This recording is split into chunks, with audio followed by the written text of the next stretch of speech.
ಸವಿಸ್ತಾರ Kannada YouTube ಚಾನಲ್ಗೆ ಮಕ್ಕಳೇ ಎಲ್ರಿಗೂ ಸ್ವಾಗತ. ಈ ದಿನ ತರಗತಿಯಲ್ಲಿ ಜೋಡಿ ನುಡಿ ಎಂಬ ಒಂದು ಟಾಪಿಕ್ ತಗೊಂಡಿದ್ದೀನಿ. ಈ ಟಾಪಿಕ್ ಬಗ್ಗೆ ಆಗಲೇ ನಾನು ಸ್ವಲ್ಪ ಮಾಹಿತಿಯನ್ನು ತಿಳಿಸ್ಕೊಟ್ಟಿದ್ದೀನಿ. ಆದರೂ ಕೂಡ ಈ ದಿನ ತರಗತಿಯಲ್ಲಿ ಸ್ವಲ್ಪ ಹೆಚ್ಚಿನ ಮಾಹಿತಿಯನ್ನು ಕೊಡ್ತಾ ಹೋಗ್ತೀನಿ. ಈ ವಿಷಯ ಪ್ರೌಢಶಾಲಾ ಹಂತದ ಮಕ್ಕಳಿಗೂ ಕೂಡ ಹಾಗೂ ಸ್ಪರ್ಧಾತ್ಮಕ ಪರೀಕ್ಷೆಗಳನ್ನು ಬರೆಯುವಂಥ ಮಕ್ಕಳಿಗೂ ಕೂಡ ಅನುಕೂಲ ಆಗುವಂಥದ್ದು. ಕನ್ಫ್ಯೂಸ್ ವಿರುಕ್ತಿ, ಜೋಡಿ ನುಡಿ, ಅನುಕರಣ ವ್ಯಯಗಳು ಒಟ್ಟಿಗೆ ಬಂದಾಗ ಸ್ವಲ್ಪ ಕನ್ಫ್ಯೂಸ್ ಆಗುತ್ತೆ.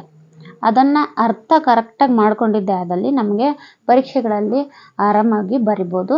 ನೋಡಿ, ಜೋಡಿ ನುಡಿ ಅಂದರೆ ಜೋಡಿ ನುಡಿ ಅಂತಲೇ ಪದದ ಅರ್ಥ ತಿಳಿಸ್ತಾ ಇದೆ. ಜೋಡಿ ಅಂದರೆ ಎರಡು, ನುಡಿಗಳು ಅಂದರೆ ಎರಡು ನುಡಿ. ಇಲ್ಲಿ ದ್ವಿರುಕ್ತಿಗೂ ಕೂಡ ಎರಡು ನುಡಿ ಇದೆ.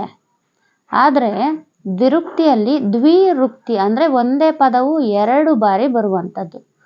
ಈ ಜೋಡಿ ನುಡಿಯಲ್ಲಿ ಎರಡು ಪದ ವಿಭಿನ್ನ ಪದಗಳು ಅಂದರೆ ಒಂದು ಪದಕ್ಕೆ ಪರ್ಯಾಯ ಅರ್ಥವನ್ನು ಕೊಡುವಂಥ ಪದವೂ ಬರ್ಬೋದು, ಒಂದು ಅರ್ಥಕ್ಕೆ ಸಮಾನ ಅರ್ಥವನ್ನು ಕೊಡುವಂತಹ ಪದಗಳು ಬರ್ಬೋದು, ಇಲ್ಲಾಂದರೆ ಒಂದು ಅರ್ಥಕ್ಕೆ ವಿರುದ್ಧ ಅರ್ಥವನ್ನು ಕೊಡುವಂತಹ ಪದಗಳು ಬರ್ಬೋದು.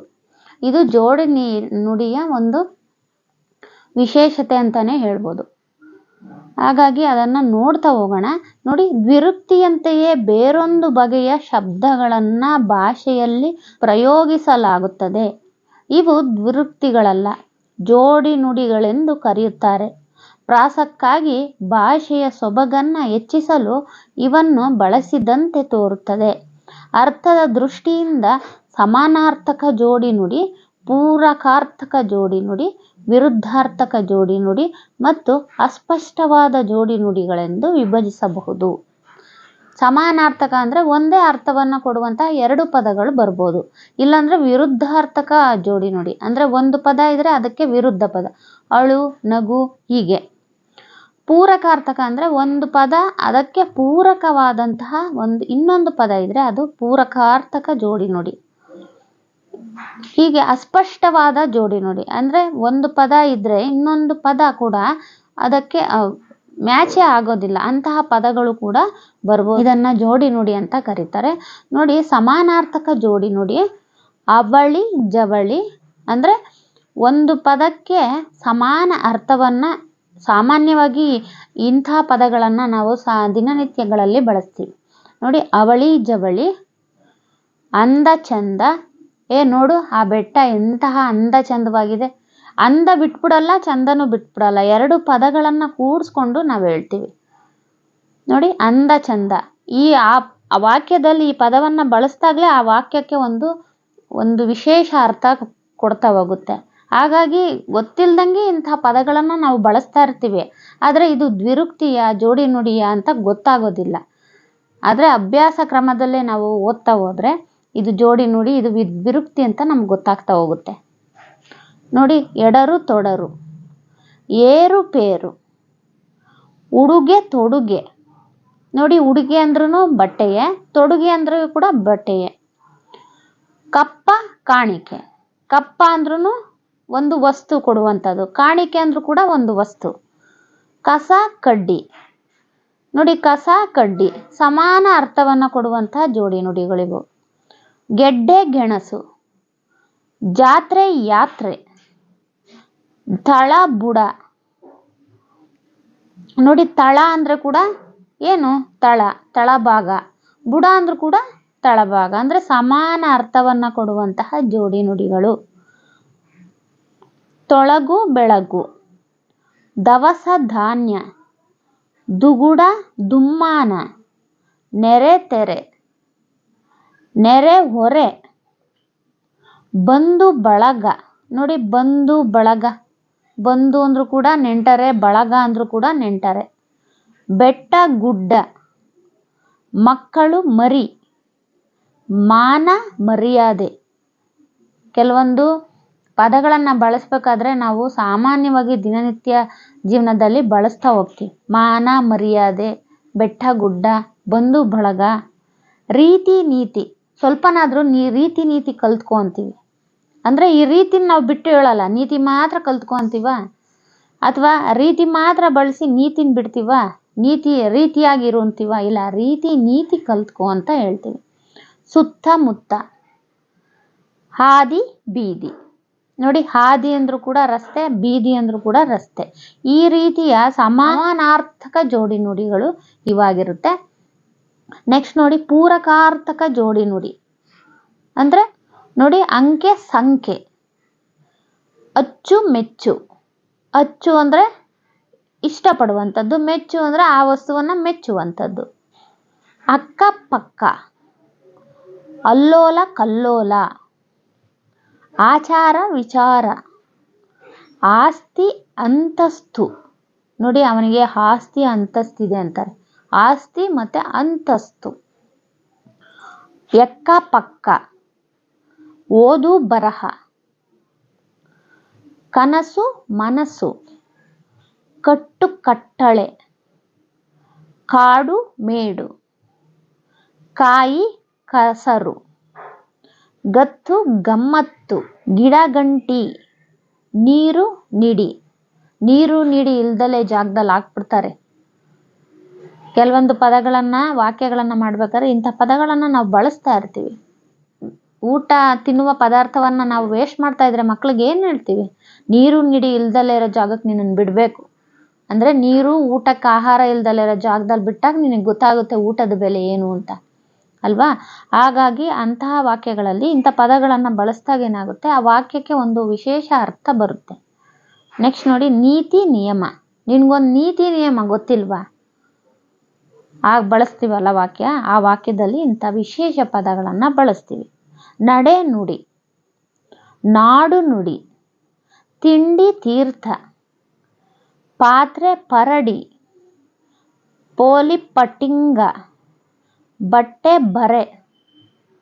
ಮನೆ ಮಠ. ಹಿತ ಮಿತ.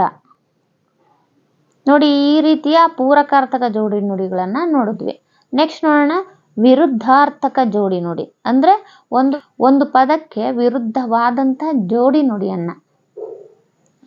ಅಂದ ದುಂದಿ, ಆದಿ ಅಂತ್ಯ. ಕನಸು ನನಸು, ಕಳ್ಳ ಕಾಕರು. ಕಾಡು ನಾಡು, ಧಾರಣ ಪಾರಣ. ನೋವು ನಲಿವು, ಬೇವು ಬೆಲ್ಲ.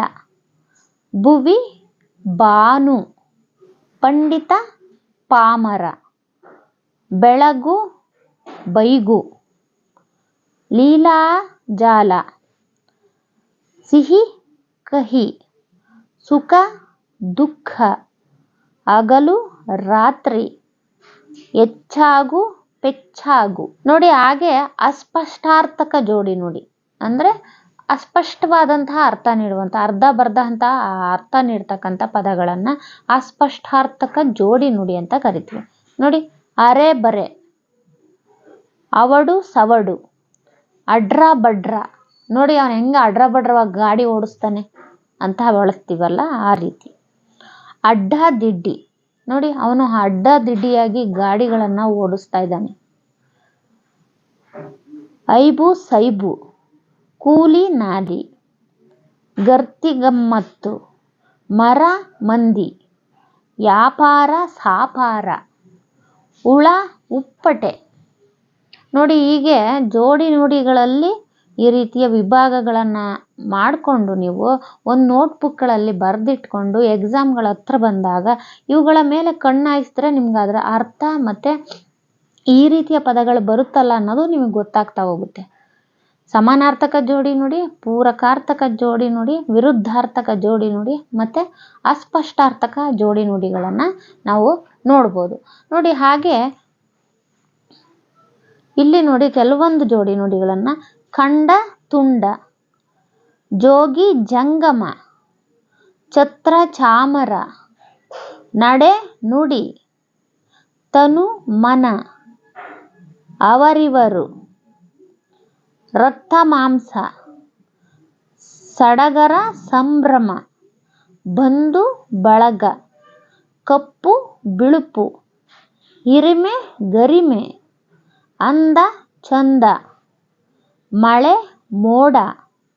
ಹಾಲು ಮೊಸರು, ಹಾಲು ಹಣ್ಣು, ಗುಡುಗು ಮಿಂಚು, ರೀತಿ ನೀತಿ, ಹುಲು ಹುಳ್ಳಿ, ಹತ್ತೆಂಟು, ನಾಲ್ಕೆಂಟು, ಸೋಲು ಗೆಲುವು, ಜಯ ಅಪಜಯ, ಸುಖ ದುಃಖ, ದೇಶ ಕೋಶ, ಪಾಪ ಪುಣ್ಯ, ಮದ ಮತ್ಸರ, ದುಗುಡ ದುಮ್ಮಾನ, ಪಶು ಪಕ್ಷಿ, ಕೋಪ ತಾಪ, ಗುರು ಶಿಷ್ಯ, ವಿಧಿ ವಿಧಾನ, ಹಾದಿ ಬೀದಿ, ಸಾಹಿತ್ಯ ಸಂಗೀತ, ರೂಪು ರೇಖೆ, ರೂಪು ರೇಷೆ, ನೆಂಟರು ಇಷ್ಟರು, ಅಳಿವು ಉಳಿವು, ದಷ್ಟ ಪುಷ್ಟ, ತಳ ಬುಡ, ಲಾಲನೆ ಪಾಲನೆ, ಅರ್ಧಂ ಬರ್ಧ, ಅದಲು ಬದಲು, ಹಾವ ಭಾವ. ನೋಡಿ ಮಕ್ಕಳೇ, ಇಂದಿನ ತರಗತಿಯಲ್ಲಿ ವಿಧವಾದಂತಹ ಜೋಡಿ ನುಡಿಗಳನ್ನು ನೋಡಿದ್ವಿ. ಇವುಗಳನ್ನು ನೀಟಾಗಿ ಒಂದು ನೋಟ್ಸ್ ಮಾಡ್ಕೊಂಡು ಇಟ್ಕೊಂಡು ಎಕ್ಸಾಮ್ಗಳು ಹತ್ರ ಬಂದಾಗ ಅಥವಾ ಎಕ್ಸಾಮ್ಗಳ ಅಭ್ಯಾಸದಲ್ಲಿದ್ದಾಗ ಒಂದು ಕಣ್ಣಾಯಿಸಿ ನೀವು ಅಭ್ಯಾಸವನ್ನು ಮಾಡ್ಕೋಬೋದು. ಈ ವಿಡಿಯೋ ನಿಮ್ಗೆ ಇಷ್ಟವಾಗಿದೆ ಅನ್ಕೊತೀನಿ. ಇಷ್ಟವಾದಲ್ಲಿ ಸಬ್ಸ್ಕ್ರೈಬ್ ಮಾಡ್ಕೊಂಡು ವಿಡಿಯೋಗಳನ್ನು ನೋಡಿ. ಏನಾದರೂ ಡೌಟ್ ಇದ್ದಲ್ಲಿ ಇಲ್ಲ ಯಾವುದೇ ವಿಷಯವನ್ನು ಪಾಠ ಮಾಡಬೇಕಾದಲ್ಲಿ ನಿಮ್ಗೆ ಅರ್ಥವಾಗದಲ್ಲೇ ಇರ್ತಕ್ಕಂಥ ವಿಷಯವನ್ನು ನಾನು ತಿಳಿಸ್ಕೊಡ್ಬೇಕು ಅಂದರೆ ಕಮೆಂಟ್ ಮುಖಾಂತರ ತಿಳಿಸ್ಕೊಡಿ. ನನ್ನ ಪ್ರಯತ್ನದ ಪ್ರಕಾರ ಅದನ್ನು ಮಾಡಿ ನಿಮಗೆ ವಿಷಯವನ್ನು ಮುಟ್ಟಿಸ್ತೀನಿ. ಈಗ ಹೇಳ್ತಾ ಮತ್ತೊಂದು ವಿಷಯದೊಂದಿಗೆ ಮತ್ತೊಂದು ವಿಡಿಯೋದಲ್ಲಿ ಸಿಗ್ತೀನಿ. ಅಲ್ಲಿವರೆಗೆ ನಮಸ್ಕಾರ.